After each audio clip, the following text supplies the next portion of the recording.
আসসালামু আলাইকুম, কেমন আছেন সবাই? আশা করি সবাই অনেক ভালো আছেন। তো এই পুকুরটা নেওয়ার পর এই জায়গায় দেশি মাছ ছাড়লাম। তো দেখুন দেশি মাছ, তো আরও দেশি মাছ অনেক আছে, বেশি তুলতে পারি নাই, শুধু বড় কিছু তুলতে পেরেছি, গোদাগুলো তুলতে পারি নাই। ওগুলো ধীরে ধীরে যখন গ্যাস হবে তখন ধীরে ধীরে হাসা জালি দিয়ে তুলে তুলে এই জায়গায় ছাড়তে হবে। ওই দেখুন মোয়ার অবস্থা, টান দিয়ে তোলার পর কী পরিমাণ মোয়া।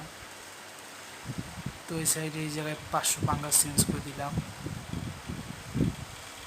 এই জায়গায় ওই দেখুন পাঙ্গাস মাছগুলো টপক পাড়তেছে। তো ধীরে ধীরে এই জায়গায় সে সেট আপ হলে পারে আর খাদ্য খাবে, তখন দেখতে সুন্দর লাগবে।